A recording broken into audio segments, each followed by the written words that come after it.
Graça e a paz do Senhor Jesus, seja bem-vindo, sejam todos bem-vindos à nossa aula de número 3 da sala de catecúmenos preparatório para o batismo. Nós estamos iniciando agora a aula de número 3.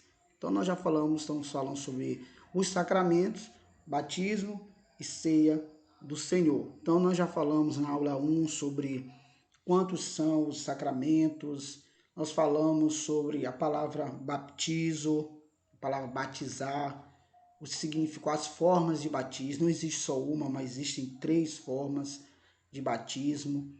E defendemos também na aula 2, falamos um pouco sobre o batismo por aspersão no final da aula 1. E na aula 2 nós defendemos o batismo por aspersão, sendo o batismo mais bíblico, mais comprovado biblicamente em toda a estrutura da Bíblia, desde o Antigo ao Novo Testamento. Nós fizemos essa defesa das Escrituras na aula de número 2. Falamos sobre essa questão de que o batismo é a circuncisão de Cristo hoje. O batismo no Antigo Testamento, que era a circuncisão, agora é substituída pela circuncisão de Cristo, segundo o apóstolo Paulo aos Colossenses, capítulo 2, versículo 11 e 12.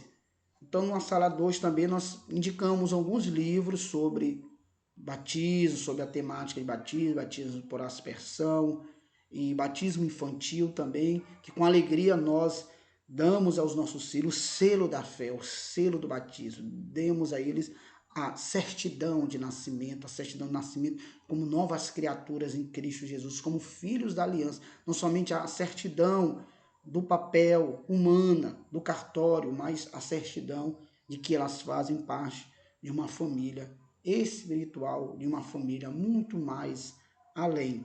Então agora nós vamos iniciar a aula, número 3, a aula 3, onde nós vamos continuar discorrendo, se Deus assim nos permitir, aqui, aula 3. Se você ouvir algum ruído, é porque eu estou na minha casa e às vezes tem um ruído ali ou aqui, alguém passando, alguém falando longe, tá bom?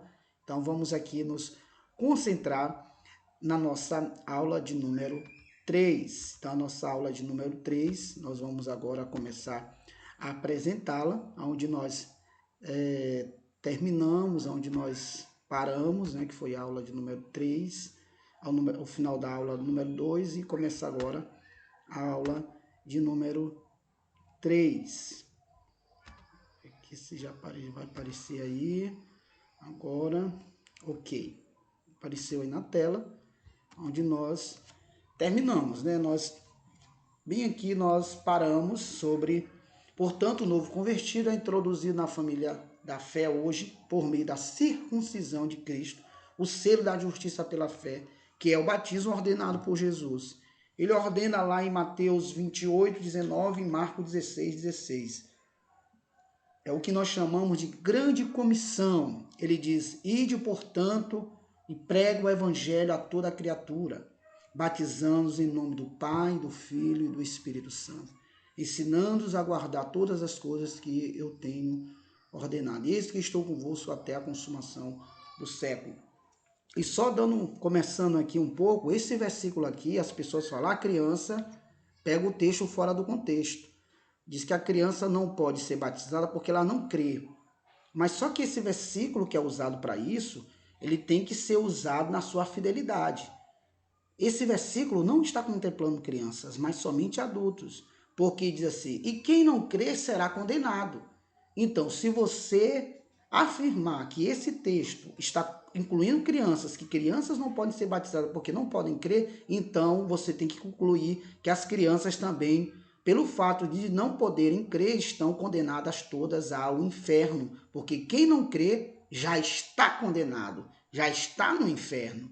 Então, nós devemos tomar cuidado em algumas afirmações fora de contexto. Esse versículo aí, se alguém usar, mas a criança não tem poder de crer. Tudo bem, se a pessoa defender assim, ela vai defender que os seus próprios filhos também estão condenados ao fogo eterno, porque quem não crê já está condenado, mas não é isso. A Bíblia não está defendendo isso.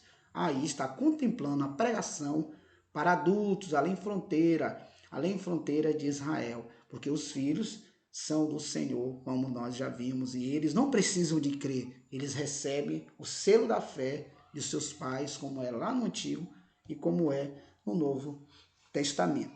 Então nós vamos aqui caminhar um pouco, talvez mais rápido. Eu acho meio difícil caminhar mais rápido, porque a gente tem algumas argumentações, né, para algumas afirmações, e não tem como nós caminharmos, né, rápido. É meio difícil nós podermos caminhar rápido. É um tema tão importante que é o batismo. Então, conforme já vimos acima, as crianças do Antigo Testamento estavam em aliança com Deus, sendo santas e separadas para eles nesta aliança. Então, eu não vou mais argumentar isso aqui, porque isso aqui é claro na Escritura. A criança fazia parte, ela era chamada, convocada. O próprio Jesus diz, das crianças de peito, ele suscita o perfeito louvor.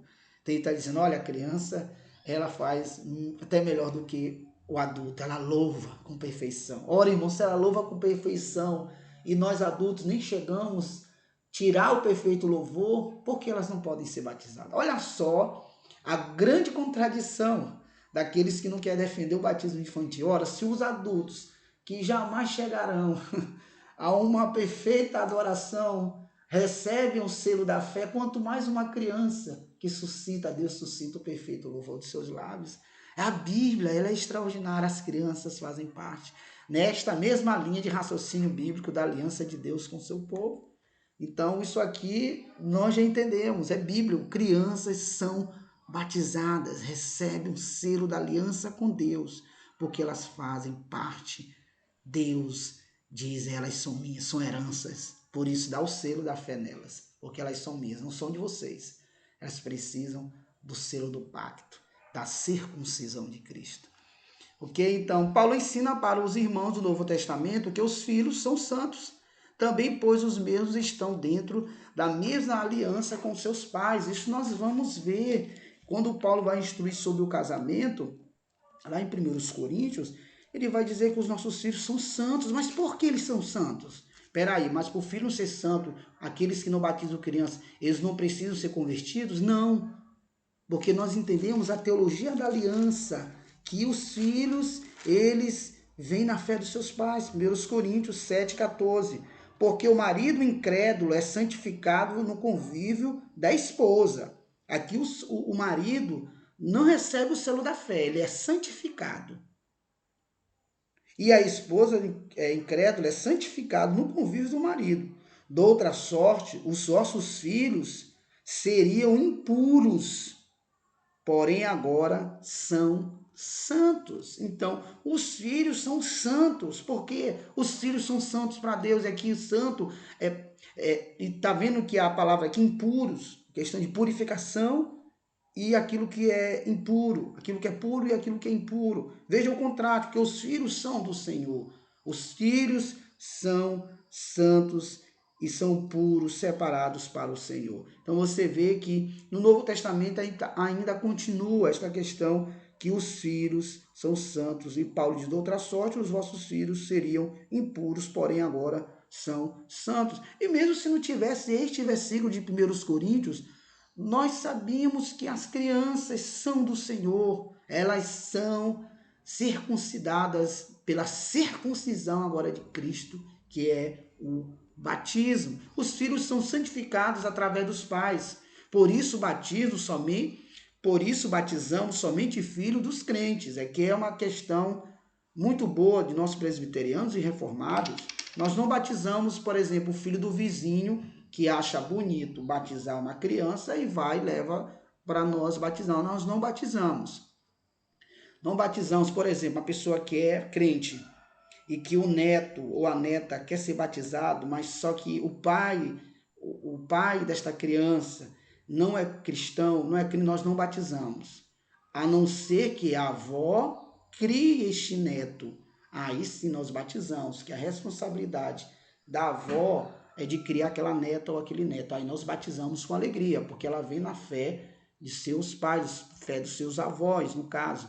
Então, os filhos são santificados através dos pais, por isso somente os filhos dos crentes são batizados. Diz a promessa é para os vossos filhos, por aquilo que a gente já argumentou na aula de número 2, que os filhos são do Senhor, que a promessa, que promessa é essa? É o derramamento do Espírito? Não, o derramamento do Espírito só vamos dizer assim, o laço do pacote que vem, o pacote todo é a aliança de Deus com o seu povo, as promessas de Abraão, as promessas que Deus fez a Davi, que dele suscitaria um rei poderoso e um rei eterno, que é o próprio Jesus Cristo. Então eles estão recebendo agora todas as promessas de Deus sendo cumpridas. Essas promessas não é só para eles, é para os filhos deles, é para todos quantos estão longe, todos quantos o Senhor Deus chamar. Então isso é maravilhoso, porque os filhos são do Senhor e diz a promessa é para eles também, não é somente para vocês adultos, são para as crianças também.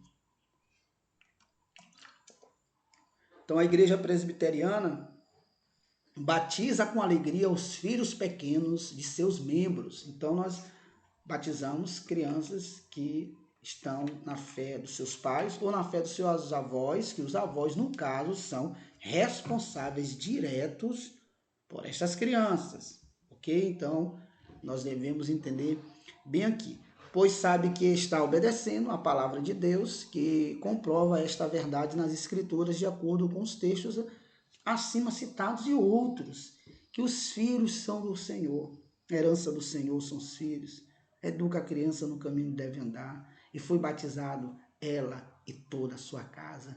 Batizei toda a casa de Estéfanas, ele e toda a sua casa, o carcereiro, todos os filhos, todos, do menor ao maior, estão incluídos lá, as crianças. Se as crianças não tivessem o T, como nós já falamos na aula 2, o texto diria fora mulheres e crianças. Quando o texto não diz isso, é porque as crianças e as mulheres estão incluídos lá. Ok? Então, nós vemos aqui os contrários a este procedimento afirmam que a criança não crê, foi o que eu disse no começo. Então, não pode ser batizada usando Marcos 16. O que diz lá em Marcos 16? Aquilo que nós argumentamos no começo. Nós vamos ler aqui mais uma vez. Assim, quem crê e for batizado será salvo, porém quem não crê já está condenado. Então ele diz, olha, não pode porque a criança não crê. A criança não pode expressar fé. E o interessante, quando a pessoa fala isso, será que ela não lembra da circuncisão, que era o símbolo do crer, que era o símbolo da fé, e que Deus mandava circuncidar o filho de 8 dias de nascido? Então poderíamos fazer esse mesmo argumento lá para Abraão. Abraão, você não pode circuncidar Isaac. Isaac não pode aceitar. Isaac não tem compreensão. Não, não foi isso. Deus mandou, os filhos são meus. Vocês entram em aliança comigo. Então essas pessoas que pensam assim, elas não entendem a Bíblia como completo.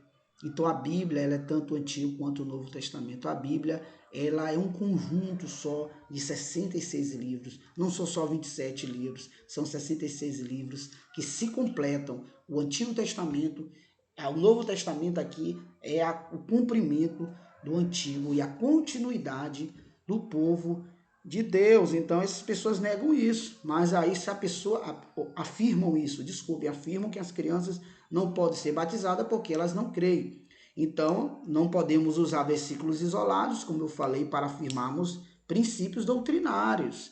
Já pensou? Aí o que nós temos aqui um outro argumento.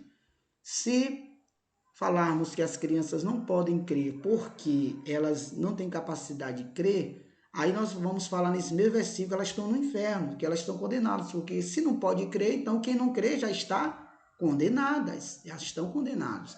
Então esse texto não tem como dizer que está contemplando crianças, mas sim adultos. Então já pensou se usarmos dessa mesma forma que eles usam para dizer isso em 2 Tessalonicenses, por exemplo, 3,10, que diz, e aplicamos às crianças, o que diz lá 2 Tessalonicenses 3,10? Aquele que não trabalha não come. Será que temos que deixar as nossas crianças morrer de fome porque elas não podem trabalhar? De maneira nenhuma. Você vê que esse versículo aqui não se aplica à criança. É o mesmo de Marcos 16.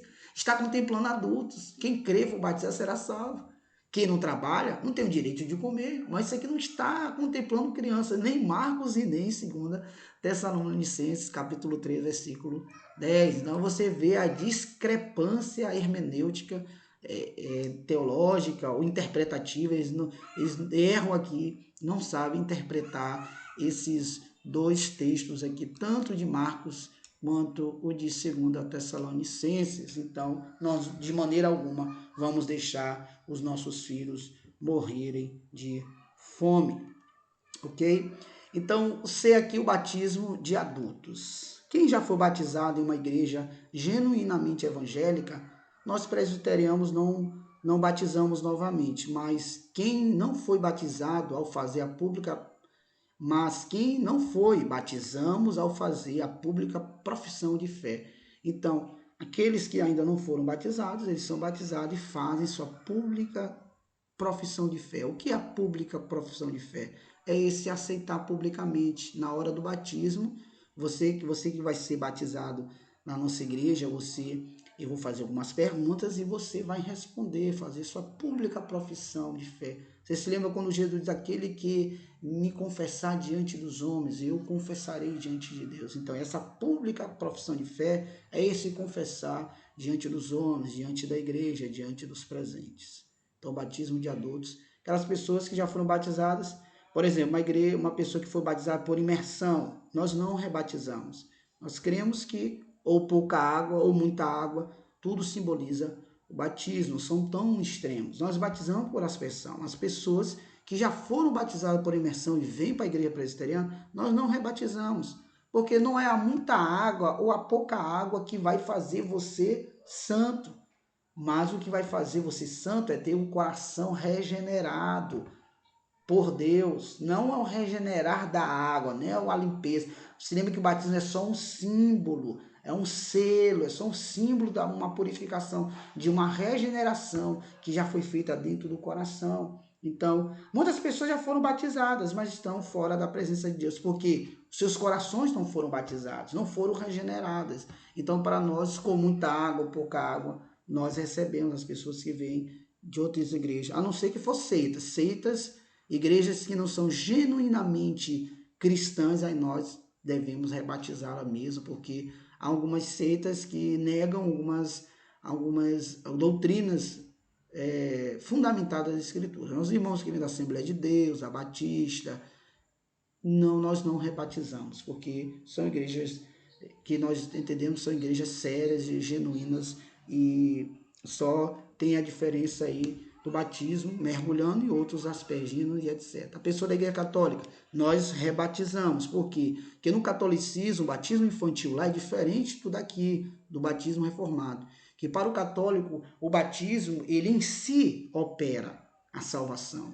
Então, por isso que para batizar para o católico é a salvação, o sinal da salvação. Para nós não, é só o selo da aliança. O que vai fazer quando a criança recebe o batismo, quando ela estiver já com entendimento, ou adulta, ou com 12 anos, ou com 10 anos, não sei, vai da pessoa, vai da criança, ela vai fazer sua pública profissão de fé, e ali nós entendemos que Cristo regenerou seu coração, convenceu e viu que ela sentiu no coração a necessidade de fazer sua pública profissão de fé. Então as crianças são batizadas quando crianças e fazem sua pública profissão de fé quando adultas ou quando adolescentes, aí vai de cada criança, ok?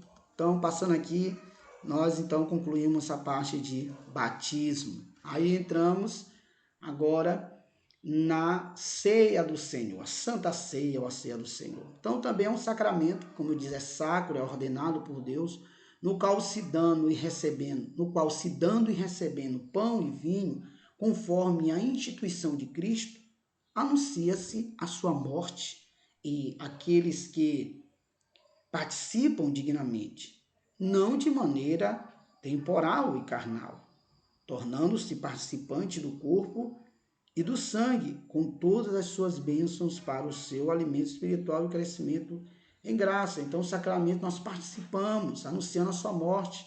Aqueles que participam, dignamente, não de maneira corporal e carnal, tornando-se participantes do corpo e do sangue, com todas as bênçãos. Nós temos isso no breve catecismo de Westminster, essa definição de sacramento na questão da ceia do Senhor, a ceia do Senhor, no número 96.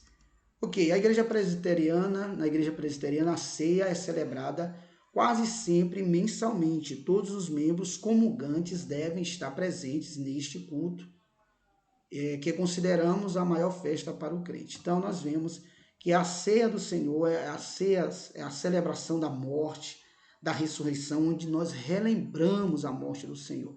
Nós celebramos uma vez no mês, a igreja presbiteriana, a maioria das igrejas, mas também não podemos dizer que tem igrejas que celebram todos os domingos, que não seja bíblico. Não vai de cada igreja, de cada entendimento. O fato é que todas as vezes que nós nos reunimos, nós temos sempre que lembrar da morte e da ressurreição de Cristo. Porém, a igreja entende que faz uma vez por mês, relembrando a morte e a ressurreição de nosso Senhor Jesus Cristo. Então, nós vemos assim a ceia do Senhor como a maior festa para o crente. Para participar da Santa Ceia é preciso uma avaliação sincera da vida espiritual e pessoal, arrependimento, confissão, comunhão e outros. Então nós vemos, é melhor afastar do pecado para participar da Santa Ceia do que afastar da Santa Ceia por causa do pecado. Então, a ceia do Senhor vai nos dizer da avaliação. Examina-se, pois, o homem para que coma deste pão e para que beba deste cálice, para que beba deste vinho. Então, nós vemos que a ceia do Senhor é um momento de nós estarmos com temor e tremor diante de Deus, porque estamos relembrando a morte de Jesus, estamos relembrando aquilo que é sério, algo que é sério, que é eficiente, que é a memória de Cristo, aquilo que Ele fez por nós. Ele encarnou-se, Ele veio, morreu por nós, sofreu, levou sobre si o nosso castigo, levou o castigo dos eleitos de Deus. Ele sofreu a nossa dor, morreu, foi sepultado, mas ao terceiro dia ele ressuscitou dentre os mortos. Então, é necessário que na ceia do Senhor, você e eu, nós nos acheguemos com temor e tremor, pensando no nosso cristianismo. De que forma nós temos sido cristãos? Será que temos sido negligentes? Será que temos deixado de fazer a obra de Deus? Será que temos nos santificado para a cada dia nos revelarmos mais parecidos com Cristo? Então é a hora da avaliação. A ceia do Senhor é a hora da avaliação, é a hora da prestação de conta com o próprio Deus na mesa do Senhor. Ora, muito bom aqui nós prestarmos atenção aqui, as crianças batizadas na infância ainda não podem participar da ceia do Senhor, pois a ceia exige discernimento, como era na antiga aliança. Mesmo as crianças tendo o selo da justiça, da fé, que era a circuncisão, não podiam participar da ceia da Páscoa. Você vê isso em Êxodo 12 lá, quando a criança não tinha a capacidade de entender o que era aquela celebração, ela não participava, mas só depois que ela tinha consciência, aí nós não sabemos a idade, porque a Bíblia não tem idade, né? Nós vamos ter idade X, aí vai dar a maturidade da criança. Êxodo 12, 26, 27 diz assim: quando os vossos filhos os perguntares, que rito é este? O que isso significa? Respondereis, é o sacrifício da Páscoa ao Senhor, que passou por cima das casas dos filhos de Israel no Egito, quando feriu os egípcios e livrou as nossas casas. Então o povo se inclinou e adorou. Então você vê que as crianças recebiam o selo da fé, mas elas só participavam da mesa da Páscoa e participavam quando elas tinham a consciência do que simbolizava o pão, o que simbolizava o vinho, o cordeiro ali no Antigo Testamento, que era um cordeiro mesmo, um animal. Mas no Novo Testamento o cordeiro é Cristo. Quando a criança hoje na igreja, que é batizada, e ela entende que aqueles elementos, eles apontam para uma realidade espiritual.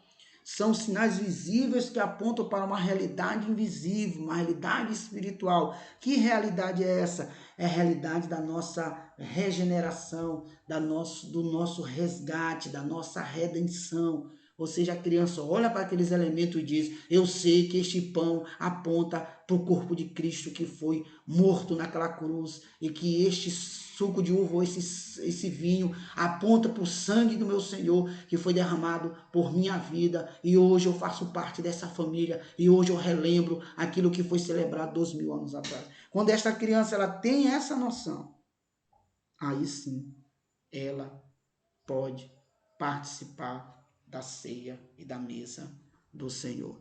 Então você vê que nós pegamos aqui o mesmo modelo do Antigo Testamento.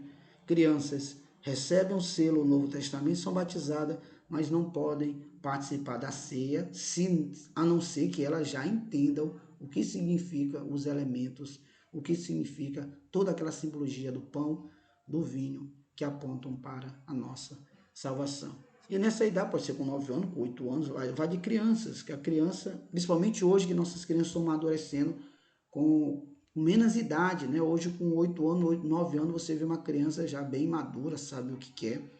Mas na nossa época, 20 anos atrás, não, eu ia entender com 12 anos, com 15, às vezes até mais tarde com 16, 17, mas a ceia do Senhor, as crianças participam, essas crianças que são batizadas, filhos de crente no caso, que receberam a marca da fé, que foram batizados na infância, elas recebem os sacramentos quando elas têm uma consciência, quando elas sabem realmente o que aquilo simboliza e o que aquilo representa na vida delas. Ok, elas participavam apenas quando entendiam o significado da ceia, é o que nós estamos falando. É este o mesmo padrão que a igreja segue hoje, o modelo das escrituras, o mesmo padrão do Antigo Testamento.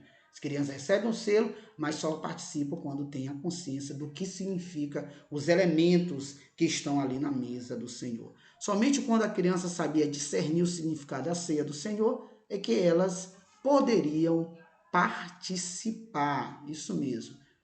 Nos nossos dias, isto se aplica quando os pastores e presbíteros da igreja local, conselho, fazem esta verificação com criança e constatam que esta criança já sabe discernir muito bem o que significa a ceia do Senhor. Aprovado pelos presbíteros, ela fica liberada a fazerem a sua profissão de fé diante da igreja e participarão da ceia do Senhor. Aquilo que nós falamos, é batizado com criança e quando tem o entendimento do reino de Deus, do que é que a criança quer ser, fazer parte da aliança com Deus, ela quer fazer parte da mesa do Senhor, porque ela já é da aliança com Deus, mas ela tem a consciência, ela quer participar da mesa do Senhor, ela sabe que aquela celebração, ela sabe que aquele pão e aquele vinho apontam para a morte de Jesus, e foi lá que elas nascem ali, naqueles elementos que nós vimos o nosso nascer. É isto, quando nós adultos olhamos para a ceia e olhamos para aqueles elementos e dizemos: eu nasci, aqui está representando o meu novo nascimento. Hoje eu faço parte do sacrifício de Jesus, da redenção. Ele me redimiu como redimiu lá no Antigo Testamento dos egípcios, mas ele agora me redimiu, não do cativeiro das mãos de Faraó, mas agora ele me redimiu do cativeiro da mão do pecado. Agora nós somos livres e temos a vida eterna. Na ceia não há transubstanciação. O que é essa palavra transubstanciação? Transubstanciação, como é o que os católicos pregam, que diz que o pão e o vinho são usados na ceia, que eles se transformam naquele momento, literalmente, no corpo e no sangue de Jesus Cristo. Então nós não cremos assim, nós não cremos que se transubstancia em si, mas há uma realidade. Então, primeiro, não cremos que a transubstanciação, nem a consubstanciação, que, como dizem os luteranos, Martim Lutero já entendeu um pouco diferente. E dizia que o pão e o vinho não há substâncias literal de Cristo nos elementos. Há uma mistura entre os elementos e substância literal. Então é o que nós chamamos consubstanciação, ou seja, com a substância. Cristo está lá com a substância e não se transforma na substância. É quase igual, né?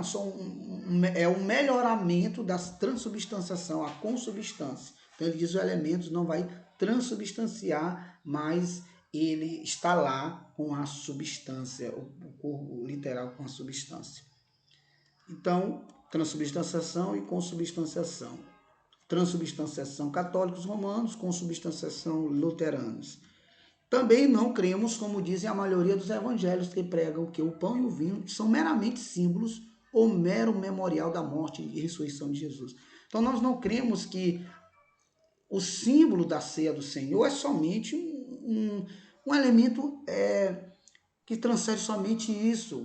Só o pão representa e acabou. Não, nós vemos que há uma realidade espiritual nisso. Cristo está presente espiritualmente na ceia, nos nutrindo. É isso que nós cremos, que é aquilo que João Calvino, que vai falar da presença espiritual de Cristo na ceia do Senhor presente. Cremos na presença espiritual de Cristo nos elementos, que afirma que Cristo está lá presente espiritualmente na ceia, chamada também de presença espiritual. O pão e o vinho são um símbolo. Sim, pão e vinho são um símbolo e também nos mostram que Cristo está presente nos elementos, espiritualmente nos nutrindo.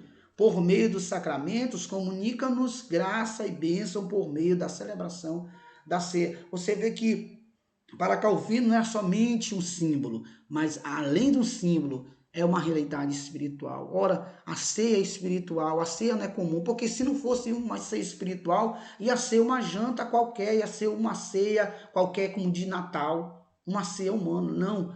Não é uma ceia espiritual. Há uma presença espiritual nestes elementos que nos comunicam graça. Qual é a realidade? É quando nós comemos o pão e comunica o quê? Comunica uma realidade espiritual, que nós participamos da morte de Jesus, do sacrifício, e quando bebemos do vinho, que o seu sangue foi jorrado por nós, e hoje nós nos nutrimos dele espiritualmente, ele vai nos nutrindo, nos comunicando graça, fortalecendo mais a nossa fé em Cristo Jesus. Então essa é a presença espiritual de Cristo, ele nos nutre. Cristo está lá no pão e no vinho, espiritualmente, nos comunicando graça por meio destes elementos para a glória e honra do seu nome. Então, a presença espiritual de Cristo é um memorial, é um símbolo, mas não somente um símbolo. Ela aponta também para uma presença espiritual de Cristo nos elementos. E aqui, né, nós fomos até um pouco rápido, concluindo aqui essa aula 3. Graças a Deus, nós podemos concluir. Ser batizado e participar da ceia do Senhor traz uma grande paz ao nosso coração, pois estamos obedecendo a Bíblia e definindo nossa posição na história. Então, ser batizado, participar, nós participamos conscientes em que estamos dando um posicionamento bíblico, não um posicionamento humano. Nós cremos no batismo como sacramento, como um selo de fé, onde Deus sela o seu povo, onde Deus comunica a graça, onde Deus inclui as crianças nessa aliança. Então, nós cremos nessa posição bíblica do batismo, da ceia do Senhor. Então, queridos, esta é a posição das Escrituras. Ser batizado, participar da ceia do Senhor é uma grande privilégio. Você que está se preparando, olhe sempre a ceia como um momento de prestar contas com Deus. É o momento onde você vai relembrar e você vai dizer: eu era um pecador. É o momento de nós nos relembrarmos que nós somos totais depravados e que sem a graça de Deus nós não podemos chegar aos céus de glória. Deus sempre a ceia do Senhor é Deus sempre nos lembrando. Você só é capaz, você só vai chegar no céu por meio de um sacrifício, por meio de um sacrifício. E esse sacrifício, ele é deixado em símbolos para nos relembrar. Então ele diz, fazer isso em memória de mim. É tão lindo quando Jesus fala, fazer isto em memória de mim. Porque ele está dizendo, relembre-se que vocês vão chegar no céu pelo meu sacrifício. Então, pela redenção em Cristo Jesus. Então, que você e eu possamos sempre ter essa consciência que nós chegaremos na glória por meio dos méritos de Jesus Cristo. Então, que Deus abençoe. Este é o final da nossa aula 3. Concluímos esse artigo, um artigo que eu escrevi dentro daquilo que nós entendemos do batismo e ceia, em 3 aulas, aula 1, aula 2 e aula 3. Encerramos aqui este artigo e faremos um próximo vídeo, que será o vídeo 1 de um próximo tema da sala de catecúmenos. Que Deus nos abençoe. Vamos orar pedindo a graça de Deus. Oremos ao Senhor. Querido Senhor, nosso Deus, rogamos ao Senhor a tua paz, a tua bênção, que possamos olhar para a Escritura e poder crer na Escritura e na tua palavra. Perdoa-nos, ó Pai, os nossos pecados, que sempre, Pai, que relembrarmos a tua morte, a tua ressurreição, possamos dizer, nós somos totais pecadores, depravados, somos santos hoje, por meio do teu sacrifício naquela cruz do Calvário. Nos abençoe os nossos irmãos, que estão participando conosco da sala de catecúmenos na aula de número 3. Será a tua graça sobre as nossas vidas, em nome de Jesus. Amém.